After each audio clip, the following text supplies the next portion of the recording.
है उसको national governors association कहा जाता है। कुल 47 प्रांतों के गवर्नर को मिलाकर ये पूरा एसोसिएशन बनता है।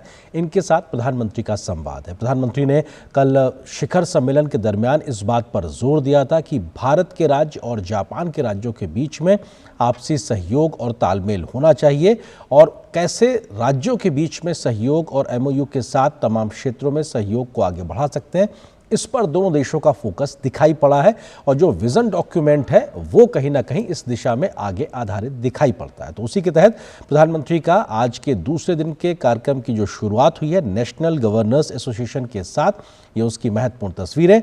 और 1947 में एक तरीके से इस एसोसिएशन की शुरुआत हुई थी और बेहद महत्वपूर्ण है क्योंकि स्थानीय स्तर पर सरकारों के साथ कैसे संवाद किया जाए, उनका आपसी सहयोग कैसे बढ़ाया जाए और राष्ट्रीय सरकार के साथ वहाँ का ये गवर्नर्स एसोसिएशन संवाद करता है ताकि सरकारों के बीच बेहतर तालमेल हो सके। तो राष्ट्रीय पॉलिसी जो राष्ट्रीय नीति होती है उसका क्षेत्रीय स्तर पर कैसे इम्प्लीमेंट हो, उस लिहाज से जापान की व्यवस्था में इस नेशनल गवर्नेंस एसोसिएशन का बेहद महत्वपूर्ण स्थान है और उन स्थान को रखते हुए ऐसे महत्वपूर्ण संवाद मंच के बीच प्रधानमंत्री का पहुंचना और तमाम गवर्नर्स के साथ में संवाद करना और निश्चित तौर से जिस बात का जिक्र विदेश मंत्रालय के माध्यम से किया गया था वो यही दर्शाता है कि कैसे प्रधानमंत्री ने इस पूरे संवाद के दरमियान राज्यों के बीच में टेक्नोलॉजी, इनोवेशन, इन्वेस्टमेंट, स्किल और स्टार्टअप के साथ साथ एसएमई पर फोकस किया है। तो भारत का टैलेंट और जापान की तकनीक राज्यों के बीच सहयोग का कैसे एक नया आधार बन सकता है, उस दिशा में प्रधानमंत्री मोदी का ये बेहद महत्वपूर्ण पहल।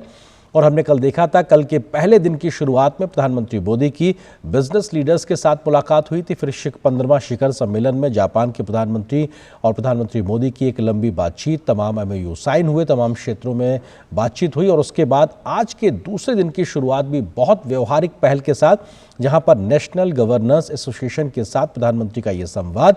और ये बेहद महत्वपूर्ण क्योंकि राज्यों के साथ राज्यों का संपर्क कैसे बढ़े, राज्यों के बीच जो समझौते हो सकते हैं उसमें कौन कौन से सेक्टर्स हो सकते हैं, इसमें इनोवेशन, तकनीक, इन्वेस्टमेंट, स्किल, स्टार्टअप की बात साफ तौर पे दिखाई पड़ रही है। क्योंकि जापान जब बृहद स्तर पर निवेश करेगा तो भारत के राज्यों में जो छोटे और मध्यम स्तर के जो उद्योग हैं उनको एक बड़ा बढ़ावा मिलता नजर आएगा। स्किलिंग के लिहाज से भी देखा जाए तो जापान टेक्नोलॉजी में एक बड़ी महारत रखता है और एक महाशक्ति के रूप में उसकी वैश्विक पहचान है। ऐसे में जापान के माध्यम से स्किल डेवलपमेंट जो भारत का मिशन चल रहा है वो बहुत एक महत्वपूर्ण कारगर तरीके से आगे बढ़ सकता है।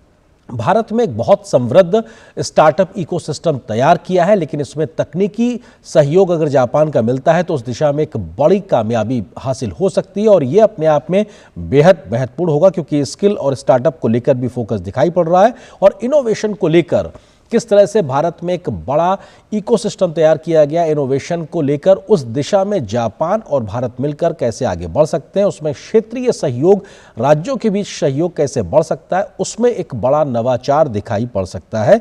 और तकनीकी तौर पर अगर बात की जाए तो ये एक तरीके से आधार होगा दोनों देशों के बीच में, जहां पर नेशनल गवर्नर्स एसोसिएशन के तमाम गवर्नर्स के साथ प्रधानमंत्री का ये संवाद भारत की ओर से उन्हें आमंत्रित करने, भारत की ओर आकर्षित करने को लेकर बात होगी। क्योंकि कल ही दोनों देशों ने तय किया है कि अगले कुछ वर्षों में 10 ट्रिलियन येन जापान जो है वो भारत में निवेश करेगा। इस खबर पर अधिक बातचीत करने के लिए हमारे सहयोगी संवाददाता अजय मिश्र इस वक्त टोक्यो से हमारे साथ मौजूद हैं।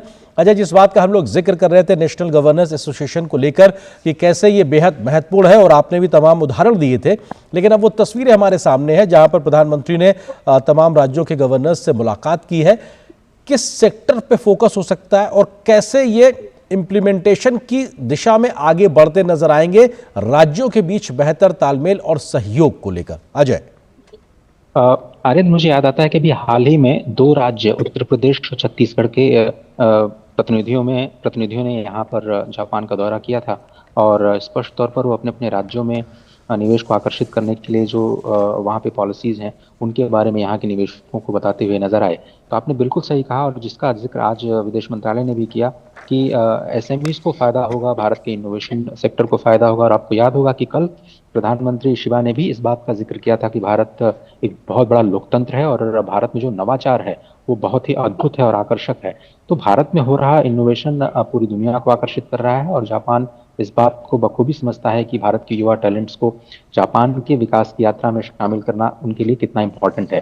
दूसरी तरफ भारत ये जानता है कि राज्यों के माध्यम से जो जापानी प्रीफेक्चर्स और भारत के राज्य हैं उनके बीच में अगर संबंध बढ़ते हैं तो जो नीतियां अंतर्राष्ट्रीय स्तर पर समझौतों के जरिए तय की जाती हैं, राष्ट्रीय स्तर पर जो राष्ट्रीय नीतियों के जरिए जिन पर फोकस किया जाता है, लेकिन इम्प्लीमेंटेशन तो होता है राज्यों में, क्योंकि बहुत सारे राज्य आप जानते हैं जिसका जिक्र आपने भी किया था कि सहयोगात्मक संघवाद पर भारत भरोसा करता है, और कुछ ऐसी स्थिति जापान की भी है। और इसी इसी जो कॉम्प्लीमेंटेरिटीज हैं उन्हीं को आगे लेकर के दोनों ही देश आगे बढ़ना चाहते हैं। तो जिस तरह हम जिक्र कर रहे थे कि गुजरात और ह्योगो प्रीफेक्चर में जो समझौता हुआ है उसमें औद्योगिक निवेश, मानव संसाधन प्रशिक्षण, डिजास्टर ट्रेनिंग और जो युवाओं का क्लस्टर्स है उसमें एमएसएमईज को बहुत फायदा हुआ है। आंध्र प्रदेश और क्योटो ने अमरावती राजधानी के विकास में अहम भूमिका निभाई है।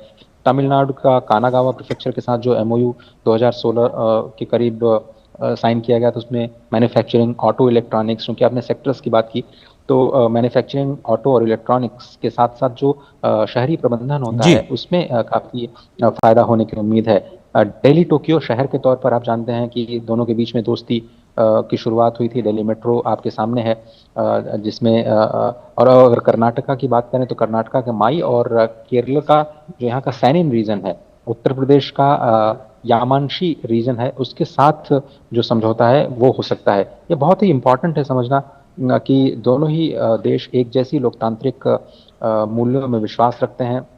जो राज्य यहाँ पर भी राजनीतिक तौर पर बिल्कुल स्वतंत्र हैं अपनी नीतियों को लागू करने के लिए। और ये वो तस्वीरें, और साथ ही साथ इस दौरान प्रधानमंत्री नरेंद्र मोदी ने मुलाकात भी की है।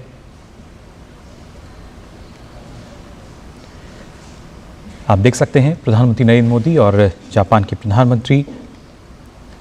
जापान की हाई स्पीड बुलेट ट्रेन की अगर बात की जाए, जो कि अपनी ना सिर्फ तेज़ी के लिए जानी जाती है बल्कि इसमें सवार होकर उन्होंने सेंदाई तक बुलेट ट्रेन से यात्रा की है।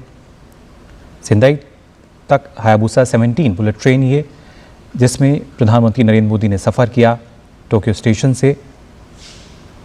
और ख़ासतौर से जापान की हाई स्पीड बुलेट ट्रेन की अगर बात की जाए, जो कि शिकनसेन हायाबुसा 17 है, इसमें प्रधानमंत्री ने सफ़र किया टोक्यो से लेके सेंदाई तक। और इस दौरान उनके साथ जापान के जो प्रधानमंत्री है वो भी मौजूद रहे, और साथ ही साथ वहाँ जो लोग थे आप देख सकते हैं किस तरीके से वो भी प्रधानमंत्री नरेंद्र मोदी की जो तस्वीरें हैं वो लेते नज़र आए अपने मोबाइल फ़ोन में। ये तस्वीरें जिसमें हम देख सकते हैं किस तरीके से प्रधानमंत्री नरेंद्र मोदी, जो कि विश्व के सबसे लोकप्रिय नेता, और किस तरीके से उनकी जो लोकप्रियता है आप अंदाज़ा लगा सकते हैं। और इस दौरान वहाँ पे प्रधानमंत्री जो हैं जापान के वो भी मौजूद रहे। वहाँ पे जो दूसरे कर्मचारी थे उनसे भी प्रधानमंत्री ने बात की। पीएम मोदी और साथ में जापान के प्रधानमंत्री साथ ही साथ उनसे जो वहाँ पर जो जानकारी है वो भी लेते हुए नज़र आए हैं, उनको बताते हुए भी नज़र आए हैं, क्योंकि जो बुलेट ट्रेन है किस तरीके से अपनी रफ्तार के लिए जानी जाती है। और ये शिकनसेन हायाबुसा 17 जो कि हाई स्पीड एक बुलेट ट्रेन है। भारत में भी हम देखते हैं किस तरीके से आज के समय में जो रेलवे इंफ्रास्ट्रक्चर है उसमें कितना बदलाव आया है, कितनी गति उसको मिली है। और कहीं ना कहीं प्रधानमंत्री की कोशिश रही कि जो देश के लिए बेहतर हो सकता है उस पर फोकस किया जाए। फ़िलहाल ये तस्वीरें जब वो पहुंचे थे टोक्यो स्टेशन, और साथ ही साथ उसके बाद सेंदाई तक की यात्रा उन्होंने की। आप देख सकते हैं इन तस्वीरों में प्रधानमंत्री नरेंद्र मोदी को। प्रधानमंत्री नरेंद्र मोदी जिन्होंने जापान के प्रधानमंत्री के साथ अपनी यात्रा की हायाबुसा 17 एक हाई स्पीड बुलेट ट्रेन में सेंदाई तक ये यात्रा रही प्रधानमंत्री नरेंद्र मोदी की। हाई स्पीड बुलेट ट्रेन जो कि अपनी रफ्तार के लिए जानी जाती है, बेहद ही कम समय में बहुत तेज़ गति से चलने वाली ये ट्रेन, और इसकी जानकारी भी लेते हुए नज़र आए प्रधानमंत्री Narendra Modi. Shinkansen Hayabusa 17 high speed bullet train जिसमें यात्रा की प्रधानमंत्री नरेंद्र मोदी ने। आप देख सकते हैं इन तस्वीरों में भी साथ ही साथ बातचीत करते हुए नज़र आ रहे हैं जापान के प्रधानमंत्री के साथ।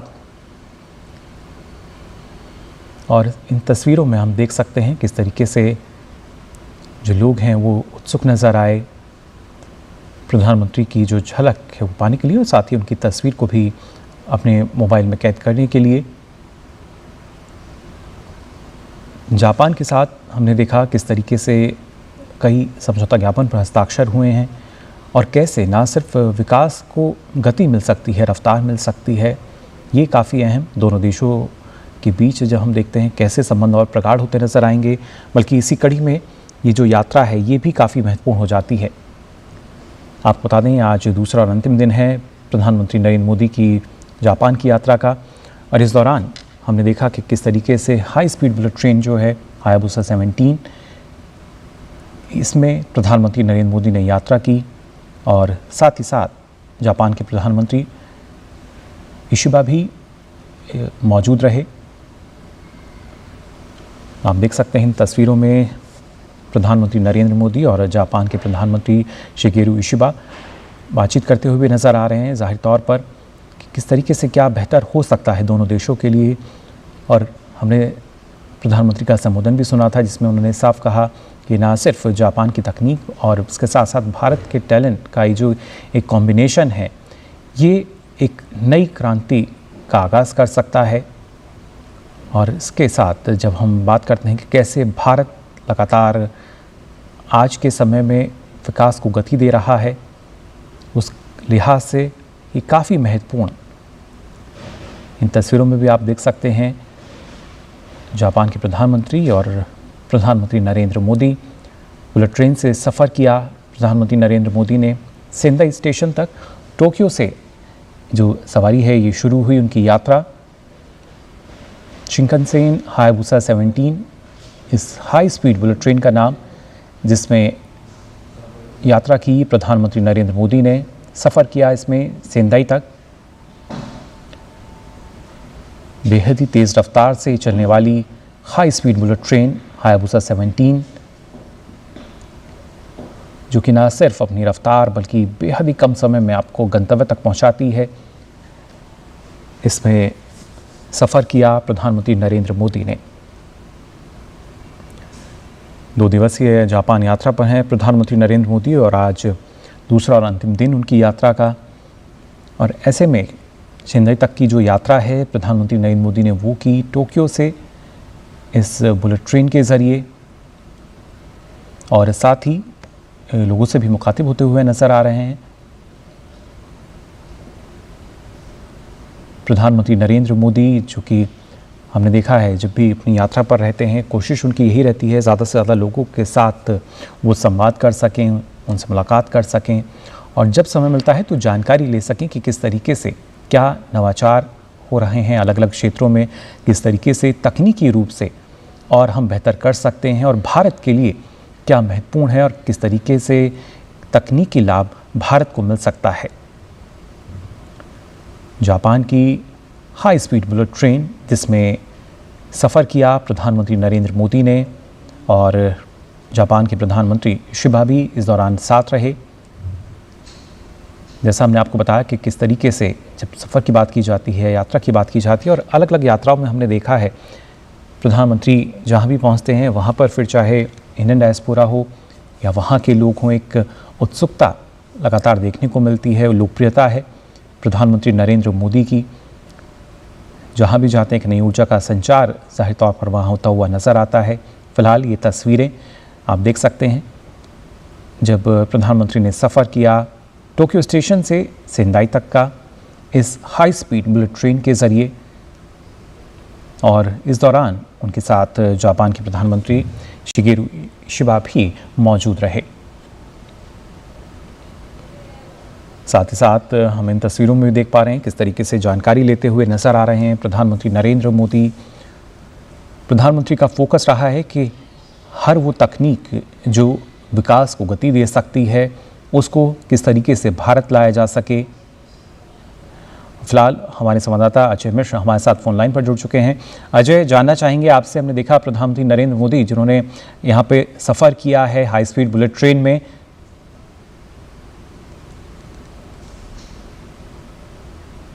अजय आवाज़ मिल पा रही है आपको हमारी? हाँ जी बिल्कुल मुकुल, आपकी आवाज़ मिल रही है मुझे। बिल्कुल अजय, इन तस्वीरों में हम देख पा रहे हैं किस तरीके से प्रधानमंत्री नरेंद्र मोदी जिन्होंने टोक्यो से सेंदाई तक का सफ़र किया बुलेट ट्रेन में, और जापान के जो प्रधानमंत्री है वो भी उनके साथ मौजूद रहे, साथ ही बातचीत करते हुए भी नजर आ रहे हैं, उसकी जानकारी लेते हुए नजर आ रहे हैं। जी बिल्कुल सही कहा आपने, और बड़ी गहरी दिलचस्पी है भारत की कि किस तरह से बुलेट ट्रेन प्रोजेक्ट को आगे बढ़ाया जाए। और इसी क्रम में ये जो यात्रा है वो काफ़ी इम्पोर्टेंट है इस लिहाज से कि दोनों ही देश इस बड़े बुनियादी क्षेत्र में काम करने के लिए तैयार हैं। और टोक्यो से सेंडाई की ये जो यात्रा है वो न केवल बुनियादी ढांचे के लिहाज से बल्कि जो दोनों देशों के बीच आर्थिक सहयोग है उसको भी बढ़ाने और दोनों देशों के अलग अलग राज्यों के बीच में सहयोग बढ़ाने के लिए भी काफ़ी इम्पोर्टेंट नज़र आ रही है। और जो तस्वीरें सामने आ रही हैं आप देख रहे हैं, ये जो रफ्तार है सिर्फ बुलेट ट्रेन की रफ्तार नहीं है, ये दोनों देशों के बीच जो सहयोग है, आर्थिक सहयोग है, उसकी रफ्तार के तौर पर इसको आप देख सकते हैं।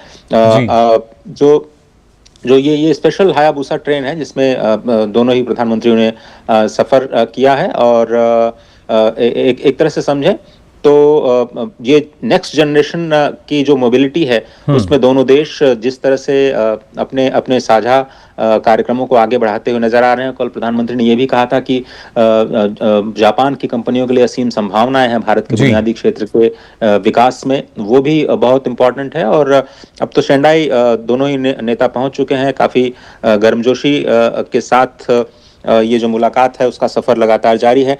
और आज ये दूसरा दिन है वो किस तरह से मुझे लगता है कि ये पूरा का पूरा जो प्लान है बुलेट ट्रेन परियोजना का उसको समझाते हुए, क्योंकि शेंडाई में जिसको एक बहुत बड़ा सेमीकंडक्टर हब माना जाता है वो बहुत ही इंपॉर्टेंट है इस लिहाज से, क्योंकि भारत का जो सेमीकॉन मिशन है उसको जापान से बहुत बड़े सहयोग की उम्मीद है। और आज का जो कार्यक्रम है प्रधानमंत्री का जिसमें वो टोक्यो इलेक्ट्रॉन मैन्युफैक्चरिंग यूनिट का दौरा भी करेंगे, तो उस लिहाज से भी ये काफ़ी इंपॉर्टेंट नज़र आ रहा है।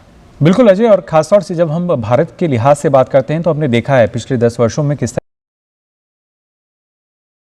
तरह वक्त में जापान और उसकी टोक्यो इलेक्ट्रॉन फैक्ट्री कैसे काम कर रही है, उस दिशा में जानकारी हासिल करने के लिए प्रधानमंत्री मोदी का जापान के प्रधानमंत्री के साथ ये दौरा, जहां पे तमाम तकनीकी महारत लोगों के साथ प्रधानमंत्री का संवाद यहां होता हुआ दिखाई पड़ रहा है। और प्रधानमंत्री ने फ्यूचर इंफ्रास्ट्रक्चर को लेकर जो तमाम वहां पे जानकारियां हैं उनको उन्होंने समझने की कोशिश की, कैसे चिप या सेमीकंडक्टर बनता है, फैब्रिकेशन कैसे होता है, उसकी असेंबली लाइन कैसे होती है, किस तरह से उसका उपयोग होता है, क्योंकि डिजिटल होती दुनिया का आधार ऋतु आज के समय में चिप हो गया है, सेमीकंडक्टर हो गया, और उसके बिना भविष्य की ज़रूरतें पूरी होती हुई दिखाई नहीं पड़ती। इसलिए आज वक्त की ज़रूरत है हम इस दिशा में आगे बढ़ें। बिल्कुल, सेंडाई दुनिया में सेमीकंडक्टर हब के तौर पर जाना जाता है।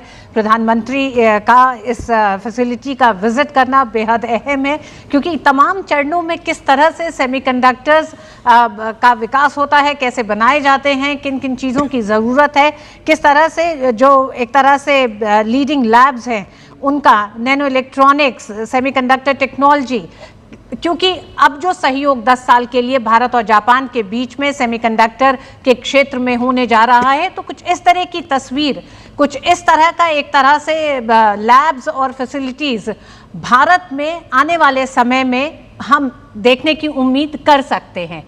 तो प्रधानमंत्री का सेंडाई विजिट करना कई मायनों में इसलिए अहम हो जाता है। प्रोफेसर मिश्रा, अगर आप कुछ जोड़ना चाहें इसमें। जी देखिए, अगर हम दक्षिण पूर्व एशिया और पूर्व एशिया अगर हम देखें कि कैसे एशिया के तमाम देश, खास तौर पर साउथ ईस्ट एशिया के, दक्षिण पूर्व एशिया और पूर्व एशिया के देशों में आर्थिक विकास और तकनीकी प्रगति हुई है, कैसे हुई है, तो बहुत साफ है कि किसी भी देश ने अमेरिका से टेक्नोलॉजी लेकर के अपना आर्थिक विकास नहीं किया है। चाहे वो मलेशिया हो, जिसने हमसे पहले 80 के दशक में महाथिर मोहम्मद ने पॉलिसी लाई, लुक ईस्ट पॉलिसी, जिसका सीधा एक सिंगल पॉइंट एजेंडा था जापान के साथ तकनीकी सहयोग। और अगले 20 सालों में मलेशिया इंफ्रास्ट्रक्चर और विकास के मामलों में एक बहुत विकास किया उसने, एक मध्यम लेवल मिड साइज इकॉनमी बन गया। सिंगापुर को देखें, उसने भी जापान के साथ तकनीकी सहयोग किया और आज सिंगापुर दक्षिण पूर्व एशिया में एक लीडर है। ताइवान को देखें, ताइवान ने भी अमेरिका का इतना नज़दीकी सहयोगी होने के बावजूद जब तकनीक का सवाल आता है तो जापान के साथ पार्टनरशिप की। तो ये तमाम देश हम देखते हैं कि तकनीक बांटने का जो बड़ा जो जज्बा चाहिए और बड़ा दिल चाहिए वो जापान के पास है, अमेरिका के पास नहीं है। तो अब हम मिश्रा, क्या ये दृश्य बहुत उम्मीद जगाते हैं भारत के तमाम नौजवानों के लिए? क्योंकि जो कल समझौता हुआ है 10 साल के रोड मैप के साथ 5 लाख लोगों के एक तरह से प्रशिक्षण और आदान प्रदान की बात हुई, जिसमें 50,000 स्किल्ड मैन पावर की बात हुई है। तो जो स्किल्ड मैन पावर आने वाले समय में दिखाई देगा, सेमीकंडक्टर एक ऐसा क्षेत्र है जिसमें स्किलिंग की बेहद ज़रूरत है। और ये जो हम देख रहे हैं इस समय दृश्य, ये उन तमाम युवाओं को भी एक तरह से अपने एक उज्जवल भविष्य का एक पूरा खाका दिखाई देता होगा आज के इस प्रधानमंत्री के दौरे में। जी बिल्कुल, दोनों चीज़ें हैं। एक पहली चीज़ तो ये है कि ये जो दौरा है जापान की इस टेक कंपनी का टेल का, वो जो भारत के इंजीनियर्स हैं, जो स्टार्टअप्स के में इन्वॉल्व जो लोग हैं, जो अदर इमर्जिंग टेक्नोलॉजीज़ में काम करने वाले जो हमारे युवा वर्ग के लोग हैं, इन सभी के लिए जैसा आपने कहा बहुत बड़ी उम्मीदें जगाता है। लेकिन साथ ही साथ ये भारत जापान के संबंधों में भी बहुत बड़ी उम्मीदें जगा रहा है। और मुझे लगता है कि ये नियति है, भाग्य इसे कहिए कि भारत इस वक्त जब अमेरिका के साथ हमारे तकनीकी संबंध और आर्थिक संबंध ऐसे मोड़ पे हैं जिसमें ये कहना भी मुश्किल है कि भारत और अमेरिका दोस्त भी रहे या नहीं। इस मौके पे, इस जंक्चर पे जापान की यात्रा और इतना ज़्यादा फोकस टेक्नोलॉजी और आर्थिक सहयोग पे, मुझे लगता है कि एक तरह से आपदा में अवसर है। बिल्कुल, सेंडई में तोहोको इनोवेशन सेंटर भी है जहां स्टार्टअप्स और रिसर्चर्स चिप डिजाइन और मैन्युफैक्चरिंग पर काम करते हैं। तो कई मानों में सेंडई का प्रधानमंत्री का दौरा बेहद अहम है। ये तमाम वो एक तरह से क्षेत्र हैं जहां भारत को आने वाले समय में आगे बढ़ना है। अगर रिजिलियंट और एनर्जी एफिशिएंट चिप्स की बात करें तो उस लिहाज से भी 2011 के सुनामी के बाद से सेंडई ने जिस तरह से अपने आप को विकसित किया है, प्राकृतिक आपदाओं को ध्यान में रखते हुए, डिजास्टर मैनेजमेंट, रिजिलियंस के लिहाज से भी, तो उसमें कई ऐसे एक तरह से कई आयाम हासिल किए हैं जापान ने सेंडई में जो दिखाई देते हैं। बिल्कुल, ये जो तस्वीरें हैं इसमें ऋतु, एक चीज़ जो प्रधानमंत्री को जो तरीके से प्रेजेंटेशन दिया गया है पीएम मोदी को, उसमें वहाँ लिखा हुआ था स्क्रीन पे, from Japan to India for world, यानी कि जापान भारत मिलके दुनिया के लिए कैसे आगे काम करेंगे। क्योंकि प्रधानमंत्री कहते हैं मेक इन इंडिया से मेक फॉर द वर्ल्ड के लिए कैसे आगे बढ़ना, उस दिशा में जापान एक विश्वस्त सहयोगी के तौर पर और लगातार वो चीज़ें, क्योंकि अगर पिछले साल की ही बात की जाए तो प्रधानमंत्री ने सेमीकंडक्टर की तमाम बड़ी कंपनियों के सीईओ के साथ में दिल्ली में एक बैठक की थी और उसमें भी टोक्यो इलेक्ट्रॉन फैक्ट्री के जो तमाम रिप्रेजेंटेटिव्स थे वो भी मौजूद रहे थे। और अब जबकि अगले महीने ही, अब से कुछ दिन बाद, सेमीकॉन फिर से 2025 का आयोजन दिल्ली में होना है, प्रधानमंत्री की मौजूदगी होगी और वहाँ पर भी टेक्नो इलेक्ट्रॉन फैक्ट्री के तमाम लोग मौजूद होंगे। तो ये सहयोग भी लगातार एक तरीके से बढ़ता हुआ दिखाई पड़ रहा है और दोनों प्रधानमंत्रियों की मौजूदगी इस बात को विश्वास भी पैदा करती है कि हाँ, दोनों देशों का शीर्ष नेतृत्व मिलकर इस दिशा में आगे बढ़ने के लिए तैयार है और यहां से इसको बहुत धरातल पे उतारने के लिए गंभीर प्रयास भी दिखाई पड़ेंगे। ये सेंडाई तक की यात्रा जिसका जिक्र ऋतु आप कर रही थी, ये दोनों प्रधानमंत्रियों का, ये शायद उस बात की गंभीरता को भी दिखाता है जिस तरीके से ये प्रयास लगातार चल रहे हैं। तस्वीरों के साथ में खास मेहमान भी हमारे साथ लगातार बने हुए हैं। जब तस्वीरें आई थी उस वक्त मनोज चौधरी जी अपनी बात रख रहे थे। मनोज जी, अगर आप हमारे साथ जुड़े हुए हैं तो इन तस्वीरों को लेकर कैसे विश्वास बहाली और एक उम्मीद पैदा होती है कि हाँ, इस दिशा में जब हम सेमीकंडक्टर की बात करते हैं जमीन पे बहुत तेजी से अब हम आगे बढ़ते नजर आएंगे। मनोज जी, दशकों से नेग्लेक्ट किया हुआ सेमीकंडक्टर सेक्टर 2021-22 से इंडिया सेमीकंडक्टर मिशन के थ्रू जो शुरू हुआ, जिसमें मुख्य कंपोनेंट्स थे कि किस तरह से हम सेमीकंडक्टर फैब सेटअप करें, किस तरह हम कंपाउंड सेमीकंडक्टर पे ध्यान दें, इसके अलावा हम डिजाइन लिंक इंसेंटिव पे भी फोकस करें। तो उसके अंतर्गत आज करीबन जो भारत का 2030 में $110 बिलियन का सेमीकंडक्टर मार्केट होने वाला है, उसके लिए 10 सेमीकंडक्टर यूनिट्स की भारत में घोषणा हो चुकी है। इनमें से आप सभी जानते हैं 4 गुजरात में है, उड़ीसा में है, पंजाब में है, आसाम में है, जेवर यूपी में है, आंध्रा में है।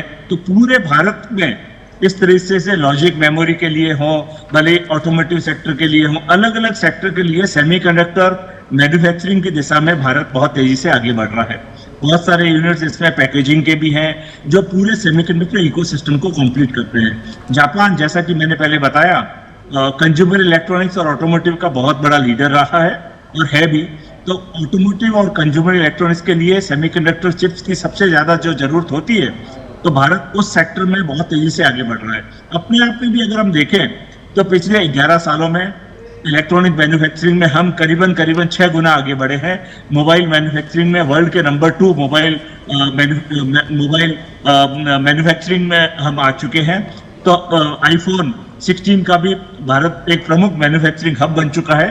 तो अगर हम सेमीकंडक्टर मैन्युफैक्चरिंग में देखें तो भारत में भारत की जो जरूरतें हैं, जैसे भारत का फैलता हुआ और बढ़ता हुआ रेलवे सेक्टर, भारत का इंडस्ट्रियल सेक्टर, भारत के लिए डिस्प्ले सेक्टर, इन सब चीजों के अंदर में भारत की नीड्स के अनुसार हम लोग भारत की नीड्स पे भारत की डिजाइन, भारत का मैन्युफैक्चरिंग और भारत के अंदर में डिप्लॉयमेंट और उसके बाद में एक्सपोर्ट ओरिएंटेड जो मिशन हम इंडिया सेमीकंडक्टर मिशन के थ्रू बना रहे हैं, वो अपने आप में बहुत ही बड़ी बात है। और इन सब चीजों में सबसे महत्वपूर्ण बात है गवर्नमेंट ऑफ इंडिया का स्किलिंग पर फोकस। सेमीकंडक्टर जैसे सेक्टर में 85,000 मैन पावर क्रिएट करने के लिए न सिर्फ एक हमारा स्टेटमेंट या गोल, मोस्ट इंपोर्टेंट है कि हमने किस तरीके से इसको सपोर्ट कर रहे हैं। आज करीबन 300 यूनिवर्सिटी, जिसके अपने कई न सिर्फ द्विपक्षीय बल्कि क्षेत्रीय और वैश्विक संकेत और संदेश भी हैं।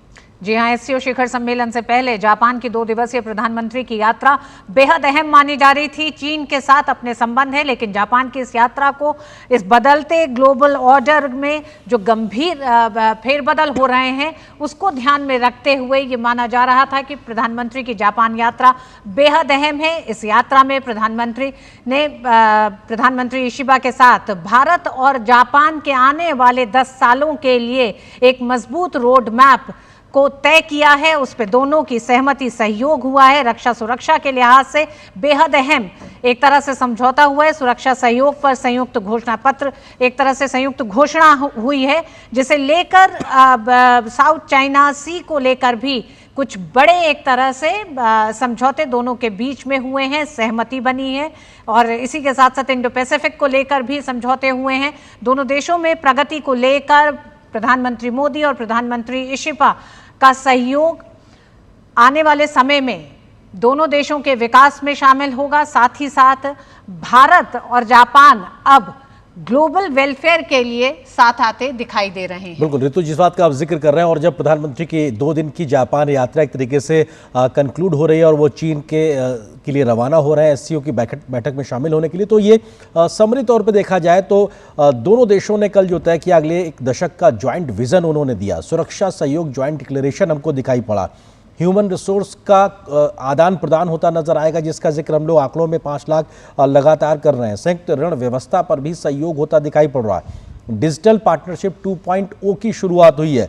खनिज संसाधनों में भी सहयोग आगे बढ़ा है। चंद्रयान 5 मिशन में दोनों देशों की अंतरिक्ष यात्रा जो एजेंसियां हैं वो सहयोग करती नजर आएंगी। क्लीन हाइड्रोजन अमोनिया में सहयोग हो रहा है। सांस्कृतिक आदान प्रदान, वेस्ट वाटर मैनेजमेंट, पर्यावरण सहयोग, विदेशी मामलों में मंत्रालयों में समझौता, साथ ही साथ विज्ञान प्रौद्योगिकी, शिक्षा और संस्कृति, खेल में भी सहयोग पर दोनों देश सहमत हुए हैं। और जापान अगले 10 ट्रिलियन येन भारत में निवेश को लेकर भी तरीके से उसमें सहमति बनी है। और हम जानते हैं कि स्पेशल स्ट्रेटेजिक ग्लोबल पार्टनरशिप दोनों देशों में है। तो ये अपने आप में एक बहुत बड़ा आधार तैयार कर गया प्रधानमंत्री की इस यात्रा के बाद से, जहां से अब जापान और भारत मिलकर आपसी सहयोग से वैश्विक भलाई के लिए, जिसमें शांति स्थिरता भी शामिल है, आर्थिक स्थायित्व भी शामिल है, वर्ल्ड सप्लाई चेन में डिसरप्शन को रोकने का स्थायित्व भी शामिल है, ये सब तमाम प्रयास होते हुए दिखाई पड़ेंगे। और इस जापान यात्रा से कई बड़े संदेश और संकेत जहां पे नजर आए हैं। प्रधानमंत्री का ये वाक्य अपने आप में लगातार इस चर्चा में रहेगा कि जब वो कहते हैं कि जापान की तकनीक और भारत का टैलेंट अगर मिल जाए तो विनिंग कॉम्बिनेशन बन जाता है, और वो विनिंग कॉम्बिनेशन सिर्फ दोनों देशों के लिए नहीं, दुनिया के लिए भी होगा। ऋतु जी हाँ, बिल्कुल। प्रधानमंत्री नरेंद्र मोदी की जापान यात्रा के कई मायने देखे गए। जिस तरह से अमेरिका के साथ टैरिफ टकराव था, उस परिप्रेक्ष्य में जापान के साथ भारत के रिश्ते और मजबूत होते हुए दिखाई दिए हैं, जो कुछ बड़े संकेत हैं